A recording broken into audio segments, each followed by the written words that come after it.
Hi there, Steve Perry here for Steve Perry Photo. Let's talk photography. I haven't posted very much lately at all. Actually, I don't think I've posted anything. I've been kind of just rethinking what I want to do with this. But anyhow, what I've decided to do is I'm going to start posting little tips, just short little videos. Maybe this one might be a little bit longer, but these will be short ones. Just tips for people who are starting out. Some ideas on gear. Not so much gear reviews.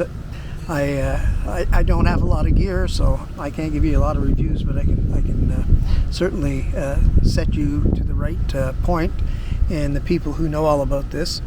I spend a lot of time on YouTube and Instagram, so I see a lot of things that a lot of people who are really great photographers who have a lot of great tips, and I'll pass those along to you. So anyway, let's get started. A beautiful day here in Cornwall, Ontario. For those of you that don't know me, my name is Steve Perry. I'm a portrait and headshot photographer in Cornwall. And I've been doing headshots and portraits now for about 3 years. And I've been into photography for about the last 10 years. So today what I want to do is I want to give you my first tip. If you're just starting out, a lot of people will say, you know, I find it really hard. I don't understand this whole thing about manual and aperture priority and shutter speed priority. And, you know, I look at my camera and there are so many buttons on it. Like, what am I supposed to do with all that stuff? And often what happens is they just stick it in auto and they stay in auto and they never get out of it. You know, so if you're not really into photography, if you're only taking out your camera once in a while, I suppose that's fine. But, you know, if you want to get into it a little bit more and start taking some better pictures and learn a little bit more about photography, the one thing you've got to do is you have to get into manual or at least one of the semi-automatic modes. So my first advice to you is this: when you get your camera, when you buy a new camera, the one thing that you're going to get in the box with your camera is one of these here. And this one is the instruction manual for my D800E. And what a lot of people do is they'll just take this and throw it in a dresser drawer, or heaven forbid, throw it in the garbage, and then they try to figure out their camera. Well, let me just put it this way. This one here is 447 pages long. There's got to be a reason for that.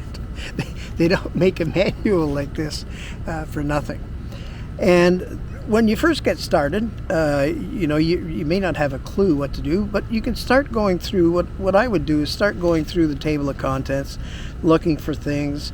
And as you get on YouTube and you start looking up information for that, and somebody mentions something like aperture priority, well, take your book out, go into it, and it'll tell you exactly how to set your camera for aperture priority, and also when to use it, why should you use it, you know, all of those things. And it's all here. And you can see this one here has quite a few notes in it and little stickies on the side here for things that I found were interesting. And you know, when you go through this, I mean, as you progress in your photography, you're going to want to do different things, and you're going to say, well, how can I get that done?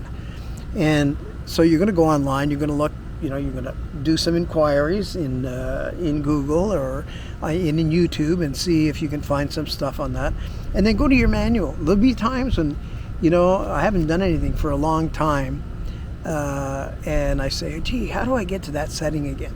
And if it doesn't pop back into my mind, go to the manual. So that's my first tip. I know it's a simple one, but so many people, I can't tell you how many people that have cameras that I've talked to, and if I said, where's your camera manual, they don't know, or it's in the drawer. I actually, when I go out shooting, if I'm not in the house doing portraits, if I go out to do other types of photography and stuff like that, I throw this in my camera bag just in case. You know, if I'm trying to do something and I see that it's not turning out the way I think it should turn out, then I go to the manual and I say, well, okay, what's going on here? What's the problem? And I would say 95% of the time I find it right in the manual. So that's my first tip. And I'm going to start posting in Instagram stories and reels. I may do it on TikTok. I just downloaded TikTok for the first time. I'm an old guy, right? So I'm not into the whole TikTok thing. But I do Instagram and I do YouTube. So I'm going to start posting a few more things about photography, just in general, and hopefully I'll do some really short little ones on people that I follow, and I'd like to promote them because I've learned so much from them. So I'll be starting to do that. Again, they'll be short. This is going to be probably one of the longest ones because I'm kind of setting up what it is I'm going to be doing. So that's just about it, except for one more thing. Tomorrow and Sunday, I got a super sale going on. Super sale on headshots and portraits.